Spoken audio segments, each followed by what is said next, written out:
तो metal industry और metal industry से रिलेटेड इंडस्ट्रीज जैसे कि ऑटोमोबाइल इंडस्ट्री हो गई, जैसे कि कंस्ट्रक्शन इंडस्ट्री हो गई, even oil and coal industry, for them it is not a very good time.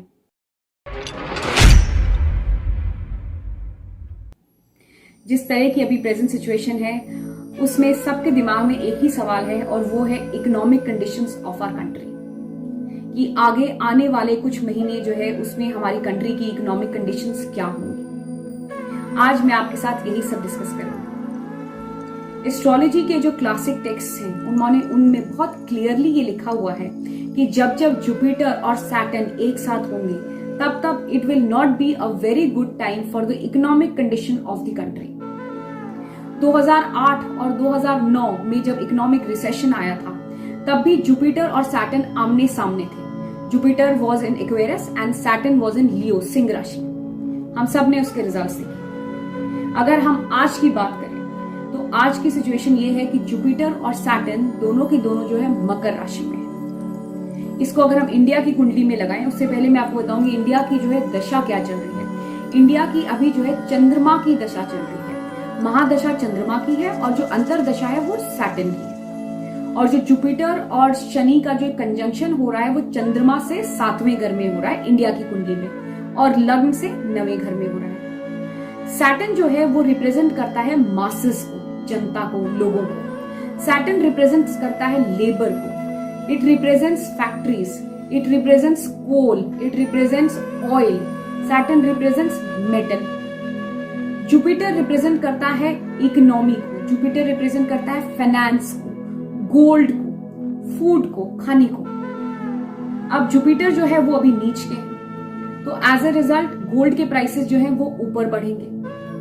जैसे मैंने कहा सैटर्न रिप्रेजेंट करता है लेबर को, सैटर्न रिप्रेजेंट करता है मेटल को। तो मेटल इंडस्ट्री और मेटल इंडस्ट्री से रिलेटेड इंडस्ट्रीज जैसे कि ऑटोमोबाइल इंडस्ट्री हो गई, जैसे कि कंस्ट्रक्शन इंडस्ट्री हो गई, even oil and coal industry, for them it is not a very good time. But the good news is that India is an agricultural country. इस साल बारिश अच्छी होगी, as a result फसल अच्छी होगी, which will contribute positively in the economic growth of the country. 21 जून 2020 को सूर्य ग्रहण है। ये सूर्य ग्रहण जो है इंडिया की कुंडली में अगर हम इसको अप्लाई करते हैं तो ये जो है 2-8 एक्सिस पे बनता है, दूसरे घर में और 8वें घर में। 8वां घर जो है वो लॉसेस का घर है और सडननेस का घर है। जिस दिन ये सूर्य ग्रहण हो रहा है उस दिन जो है 4 ग्रह वक्रीय हैं, रेट्रोग्रेड हैं। कौन कौन से हैं ये ग्रह? Saturn, Jupiter, Venus and Mercury. Mercury plays a very important role in the economy of a country. How? Because Mercury जो है वो रिप्रेजेंट करता है स्टॉक मार्केट को। मरकरी और moon, these are the primary 2 planets जिनका मूवमेंट हम study करते हैं स्टॉक मार्केट की प्रेडिक्शंस के लिए। तो मरकरी का रेट्रोग्रेड होना represents the volatility in the stock market. तो इस साल जो है आप स्टॉक मार्केट में उतार चढ़ाव जो है वो ज्यादा देखेंगे। ऑल्सो 2020 अगर आप न्यूमरोलॉजिकली देखें तो इसका जो टोटल आता है वो आता है 4 नंबर। 4 नंबर जो है वो राहु का नंबर है, विच रिप्रेजेंट्स अनसर्टेनिटी, विच रिप्रेजेंट्स अननोन फियर। अगर आप 2021 को कैलकुलेट करेंगे तो टोटल आता है 5। 5 नंबर रिप्रेजेंट करता है मरकरी को, बुध को। ऑल्सो जुलाई 2021 में भारत की दशा भी बदलेगी। अभी दशा चल रही है चंद्रमा में शनि की, तब दशा आएगी चंद्रमा में बुध की, मरकरी एंड मून। और जैसे मैंने कहा moon and Mercury are the planets which talk about the stock market, तो that will be a good time for the stock market.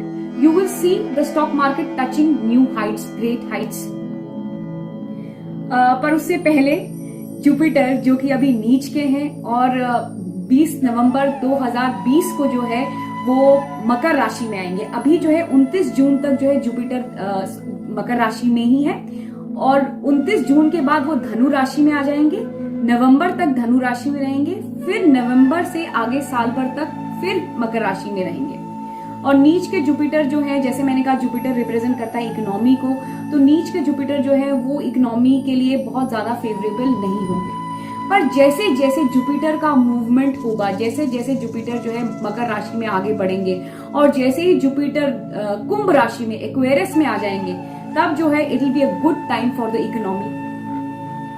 Aquarius के जुपिटर जो है एक्सॉल्टेड जुपिटर से भी बेटर होते हैं। ऑल्सो जैसे जैसे जुपिटर जो है सैटर्न से धीरे धीरे आगे मूवमेंट होता रहेगा, वैसे वैसे इकोनॉमिक ग्रोथ भी होती रहेगी।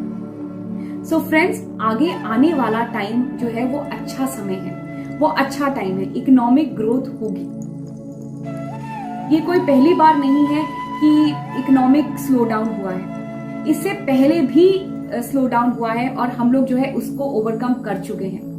प्लैनेट्स अगर हमें इस सिचुएशन में डालते हैं तो प्लैनेट्स ही हमें हेल्प भी करते हैं इस सिचुएशन को ओवरकम करने के लिए। So friends, in this time we all should be positive.